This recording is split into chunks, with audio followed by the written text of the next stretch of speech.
তো এই যে দেখো আমার মাধবীলতা গাছ, খুব ছোট্ট একটা গাছ, তাতে যতটুকু যে কটা ডগা বেরিয়েছে প্রত্যেকটা ডগায় ফুল আর খুব সুন্দর দেখতে। এই গাছটা আমি ডাল থেকেই গত বছর বানিয়েছিলাম।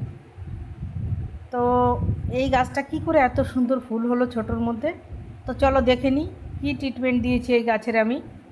এই যে গাছটা দেখো, একটা প্লাস্টিকের ছোট্ট টবে লাগানো ছিল, যেহেতু ডাল থেকে করেছিলাম। আর এর গোড়ায়ও অনেক রকম শাক হয়ে গেছে, এই যে থানকুনি পাতা হয়েছে। তো দেখো কিভাবে শিকড়ে আটকে গেছে। এই সব গাছ কিন্তু খুব দ্রুত শিকড় ছড়ায় এবং জায়গা পেলে খুব শিকড় হয়ে যায়, যার জন্য প্রতি বছর এদেরকে রিপোর্ট করা দরকার। তো আমার গাছও 1 বছর হয়ে গেছে, এখন কিন্তু ফুল ফুটছে। তবুও আমি ভাবলাম যে এই বর্ষায় তো এ প্রচুর ফুল ফুটবে, আমি একে রিপোর্ট করার ব্যবস্থা করলাম। একটু বড় টব নিয়েছি, খুব বেশি বড় না, যেটা ছিল তার থেকে একটু বড় টব নিয়েছি। আর এই যে শিকড়গুলো সব কেটে দিচ্ছি, পুরো টবের মাপে প্রচুর পরিমাণে শিকড় হয়ে গেছে। গাছের শিকড় না কাটলে, নতুন শিকড় না বেরোলে গাছের গ্রোথ ভালো হয় না, ফুল হয় না, এটা আমরা সবাই জানি। তার জন্যই বছরে একবার রিপোর্ট করা দরকার। তো যতটা সম্ভব আমি শিকড় ভালোভাবে কেটে দিয়েছি, কারণ এসব গাছ নির্দ্বিধায় শিকড় কেটে ফেলা যায়, এরা সহজে মরে না। যে গাছ ডাল থেকে হয় তারা কিন্তু সহজে মরে না।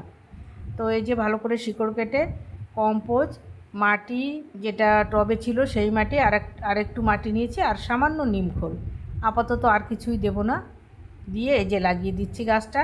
একটু বড় টব আগের থেকে, খুব বেশি বড় টব না।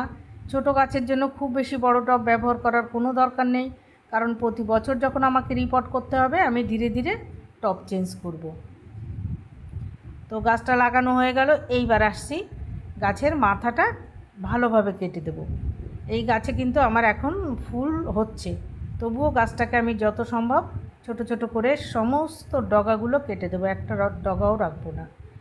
তো এই গাছ কোনো এখন ওয়েদার, আজকে একটু রোদ আছে, কিন্তু তবুও এখন যেহেতু 2-1 দিন বাদে বাদে বর্ষা হচ্ছে, কোনো অসুবিধা নেই, আরামসে বাইরেই রেখে দেওয়া যাবে।